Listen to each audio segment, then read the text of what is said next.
This video is brought to you by BREW. Hi, welcome to another episode of ColdFusion. In the early 1980s, a new technology called the video game was changing the face of American business. The biggest name in the industry was Atari. In only 3 years, their annual revenue had gone from $75 million to $2 billion. This made Atari the fastest growing company in the history of the United States. But today, Atari is nothing more than a shell of its former self, existing basically in brand name only. So what went wrong? In this episode, we'll take a look. You are watching ColdFusion TV.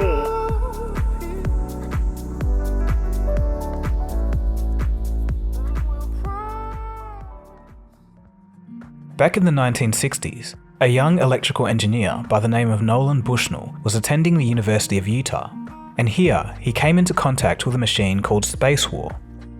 Space War was a combat video game developed in 1962 by Steve Russell on a DEC PDP-1 computer. Nolan's university also had a PDP-1, so it didn't take long for the game to arrive on his campus. When Nolan Bushnell first played the game, he immediately realized the potential for a coin-operated incarnation.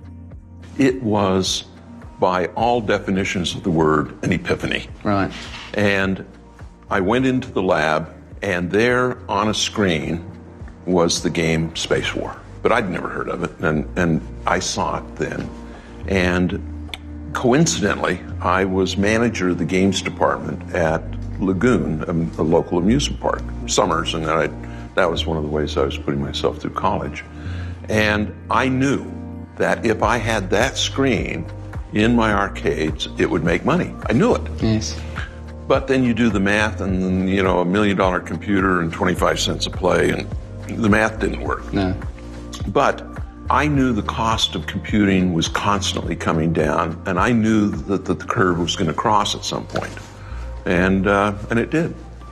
In 1972, Nolan, along with his friend Ted Dabney, would start a company to realize this dream. They incorporated the company under the name Atari, a term similar to checkmate in the ancient Chinese board game Go, which they were both fans of. Atari's first product was the world's first commercially available video game arcade called Computer Space.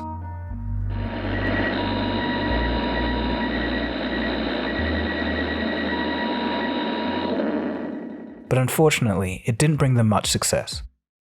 Next, the pair hired Al Acorn as the design engineer, who created the game Pong. The first Atari Pong machine was completed by August of 1972 and placed in a bar in Sunnyvale, California. Alcorn would receive a call just a few days later. The machine had broken. This looked like a terrible start for Atari. They couldn't even build a machine that worked for more than a few days. The problem, as it turned out, was actually that the coin mechanism had been flooded with coins because so many people wanted to play. In other words, the game was actually too successful. And from here, Atari was off to the races. It's big party time at Atari. 6 o'clock. All the executives were in their late 20s, early 30s. And you're at what age at this time? 30. Okay. Most of the employees were 20 to 23. Wow. Pong was so successful that by 1974, 8,000 Pong machines were installed in restaurants, amusement parks, and bars across the world. However, soon after starting this successful enterprise, Dabney and Bushnell started having their differences, which ultimately led to a falling out and Dabney selling his stake and moving out. By 1975, Atari, now led by Nolan Bushnell alone, was planning to bring video gaming to consumers at their home. The company developed the Atari Video Computer System, a cartridge-based home console. It used the newly available 8-bit microprocessor, the MOS Technology 6502. Sadly, Atari lacked the scale to manufacture the console for commercial use. This led Bushnell to make a decision that would forever change the course of Atari. He sold Atari to the entertainment conglomerate Warner Communications in 1976 for a whopping $28 million. While all of this was going on, a series of events would set in motion the foundations of Apple Computer. What was the first time that you met Steve Jobs? Tell us about that experience. Do you remember that? Yeah, Steve Jobs found Atari. He was hired by Al Alcorn. And that afternoon, he came into my office as though that was the right thing to do. First day. First day. I said, "Hi, what's up?" He says, "I think you've got a really awesome company." Awesome. He uses that a lot. And he said, "I think that everything is pretty good, but I've seen your soldering connections and they're really crappy." It's widely known that Steve Jobs worked for Atari before starting Apple. But did you know that it was at Atari where the foundations of Apple's success was first laid? It all started when Nolan Bushnell came up with the concept for the Breakout game, but couldn't find any engineers willing to design the game's prototype. The task then went to Steve Jobs, a low-level technician back then, working night shifts at Atari. I didn't see the bad Steve Jobs, but he caused enough problems that I sort of put him on the engineering night shift, of which it didn't exist. He was the first member of that. During those days, microchips were extremely expensive, and Nolan Bushnell offered Steve Jobs a $100 bonus for every chip he managed to eliminate from his concept. And it was at this moment that Steve Jobs did something pretty dishonorable here. Jobs would rope in his friend Steve Wozniak, who was then employed at Hewlett-Packard. Wozniak was going to help him create the prototype in just 4 days. Fortunately, Wozniak was able to complete the prototype in 4 days, sacrificing his sleep. Jobs was paid a $5,000 bonus, but Wozniak, who had done all the work, was only paid $375 by Jobs. Breakout was launched in April of 1976, just a few days after Jobs and Wozniak founded Apple Computer. Wozniak had one dream though. He wanted to play a version of Breakout written completely in the programming language BASIC. Their first computer, the Apple I, couldn't do this, so Wozniak wanted to create a new computer to achieve this goal. He incorporated features such as color graphic commands, circuitry for pedal controllers, and a speaker. This computer would be called the Apple II, and it was an instant success, and as we know, the rest is history. Interestingly, the Apple II actually originally sold with 2 pedal controllers to play Breakout. Quote, "A lot of these features that really made the Apple II stand out in its day came from a game. That game being Breakout, of course." Meanwhile, back at Atari, Nolan Bushnell developed differences with the Warner Company and left Atari in 1978. The next year, Warner hired Ray Kazar to take over the reins as CEO of Atari. Now backed with the money of Warner Media, the company would create the Atari 2600 console. The 2600 featured joysticks and interchangeable game cartridges, and thus kicked off a new era in the video gaming industry. With Warner Communications at the helm, the focus of Atari went from creativity to marketing. The R&D department was downsized and replaced with mostly marketing staff. The move did pay off though. The sales of the Atari 2600 started to pick up. In 1979, it reached 1 million sales, and then 2 million in the subsequent year, and ultimately leading to 10 million in annual sales in 1982. The Atari 2600 was the best-selling game console of the time. Atari's revenues comprised a huge 70% of Warner's income. Before we continue, today's Atari news segment is brought to you by Morning Brew. Later this month, Atari plans to build a virtual casino inside Decentraland, a crypto-based virtual world. The casino will be based on Ethereum and will include Atari-themed games and an Atari NFT. It comes during an effort to modernize the company. If you want to read more stories like this and have an interest in science, technology and business, Morning Brew is a great place to get all your information. It brings together high-quality news sources each weekday and Saturday straight to your email inbox for free. You can get up to date with all the latest breaking news in just 5 minutes, and it's news delivered in a fast and fun way. Go to morningbrew.com/ColdFusion or click the link below to subscribe to Morning Brew today. It takes just 15 seconds to sign up, and it's free. By the early 1980s, the video game market was booming, and Atari was the undisputed king. Video games were making insane amounts of money, and there had been nothing like it before in any industry. But it was beginning to grow too quickly to be sustainable. The actual business of gaming was still very young, and nobody was really sure what audiences wanted, or how to properly monetize products, or how to even reward their employees properly. But for now, all the video game market saw was money, and more companies jumped on board. The Atari 2600 was dominant, but it was also competing against numerous home consoles, like the Magnavox Odyssey, ColecoVision, and Mattel Intellivision. As the money poured into the industry, it wasn't only electronics and toy companies that were in the market. Soon, companies would switch industries just to make a quick buck. And then, the market became completely oversaturated with consoles, and yet still more kept coming.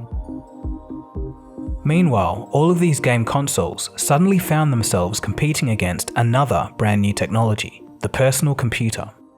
PCs had more utility than game consoles. They could be business machines as well. Personal computers also featured long-term memory, which meant that games could be saved instead of starting again from scratch every time. As computers became affordable, there was a realization that buying a home computer would make more sense. This would hurt the appeal of game consoles. Back then, in the video game industry, it wasn't uncommon for a single programmer to create an entire game. For their efforts, programmers would be unrecognized by Atari. Credits weren't allowed at Atari because Atari wanted to be the only creator associated with any work done on the game. Any of the work that individuals did was just their part of being a cog in a machine. A programmer would typically only make $20,000 to $30,000 a year, even if the game went on to sell millions of copies.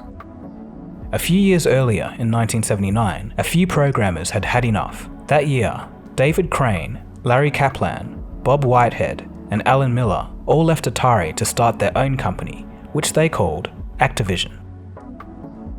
Atari and others sold their consoles for cheap, but expected to make the money back on game sales. But now, with Activision, when one of their games was sold for an Atari console, Atari wouldn't see a cent. Instantly, Atari's business model was shattered, so of course, they sued Activision. But luckily for consumers, Atari lost in court. Now, the door was open for anyone to make games for home consoles. This would be the rise of third-party development, and boy did the floodgates open. Once again, everybody jumped on the bandwagon. So not only was the market saturated with different consoles, but now it was absolutely flooded with game companies that had no entertainment experience whatsoever. At one point, Quaker Oats and Purina, yes, the pet food company, started making video games because it was an endless goldmine. Soon, more programmers would leave their parent companies to make it on their own. Atari's best programmers would leave to join the action. As more games were made, the quality dropped. Atari, keen to keep making money, acquired the license to the arcade sensation of the year, Pac-Man. Executives wanted a version of Pac-Man for the Atari 2600, and this seemed like a great idea, but there was one problem. Atari only got the license late in the year, but still wanted the game out by Christmas. This gave the programmer almost no time to make the game. On top of that, they contacted an outside freelancer, and they agreed to pay him a royalty fee for every unit manufactured. Not every unit sold, but manufactured. Atari forecast 12 million sales, so they'd already promised to make 12 million copies for this guy. So the lucky programmer was already guaranteed a giant paycheck before he even had started the game. This didn't give him much incentive to make a good game, especially because he didn't have enough time to make a good game anyway. The result was an absolute, unmitigated catastrophe.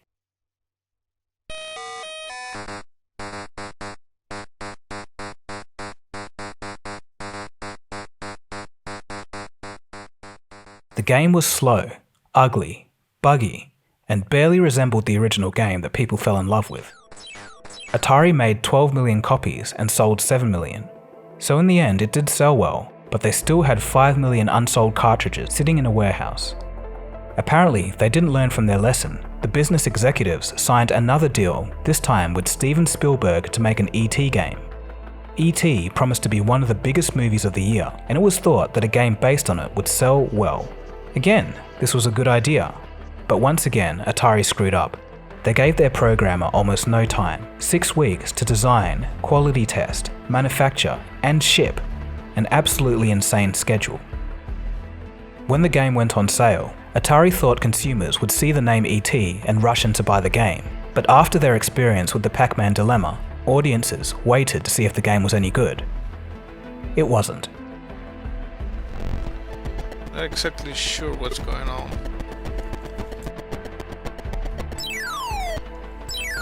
Okay, I'm beginning to understand why this is the worst game Come on. The ET game became known as one of the worst pieces of interactive entertainment ever. The game was the Christmas gift that everybody wanted but nobody liked. At one point, things got so bad that out of 4 million copies of the game shipped by Atari, 3.5 million of them were returned. These were added to the pile of Pac-Man games sitting in the warehouse. So, Atari was making horrible games and selling them at full price. Meanwhile, competitors were also making horrible games but selling them at cheap prices. Basically, the market was starting to become obliterated. It all culminated in December of 1982 with Atari's earnings statement. They told shareholders that due to all these incredibly negative factors, the company would still grow by 10 to 15%, and that sounds great. But the problem was, before the announcement, they told shareholders that they expected 50% growth. It was a huge shock to Wall Street, and this earnings report collapsed the market. Sales of both consoles and games in this oversaturated market crashed across the board.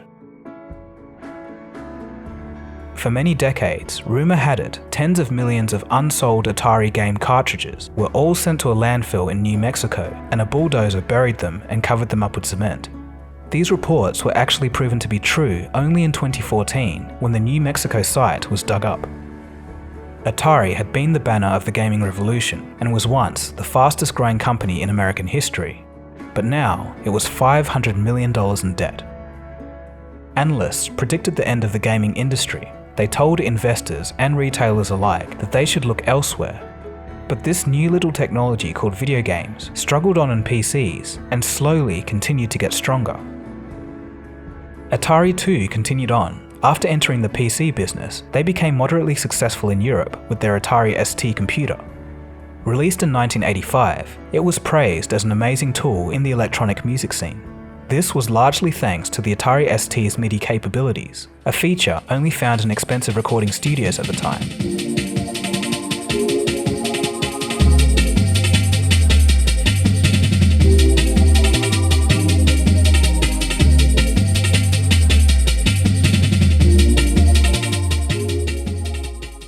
The Atari ST computer was used by music producers like Fatboy Slim, Tangerine Dream, and Darude. Though, competing with the Commodore Amiga and Macintosh, Atari didn't end up gaining much market share in the end. In 1993, Atari wanted to stun the world with its Jaguar console. It promised to be a 64-bit gaming console, and with 5 different processors, it was going to be a beast. But in reality, it had average performance, was expensive, was hard to code games for, which meant less games for consumers, and lastly, the controller was poorly received. All in all, the failure of the Jaguar console essentially spelled the end for Atari's hardware business. Before we finish up, let's take a look at a few facts about Atari. Even though Atari couldn't maintain its position as the market leader for video games, their contribution was so immense and so iconic that in 2007, the Atari 2600 was added to the National Toy Hall of Fame in New York, sharing the honor with the likes of the Rubik's Cube and Lego. Apart from having an Apple connection, Atari also has a Microsoft connection. Atari hired Bill Gates to program BASIC onto one of Atari's computers. Bill Gates kept missing deadlines and eventually had to be fired. It's a well-known fact that after the decline of Atari, Japanese game company Nintendo took its place, with the Nintendo Entertainment System replacing the Atari 2600. However, little do people know that the NES almost became an Atari product. Prior to the crash, Nintendo approached Atari. They wanted to release a console under the Atari brand. In the end, fortunately for Nintendo, the deal fell through. So many of you may be wondering, what happened to Nolan Bushnell after he left Atari? Well, it turns out that he went on to start Chuck E. Cheese. He thought that a pizza restaurant would be a simple business to start. Interestingly, when he had bought the costume for his mascot, Nolan thought that it was a coyote, but when the costume turned out to be a rat, he decided to name the restaurant Rick Rat's Pizza.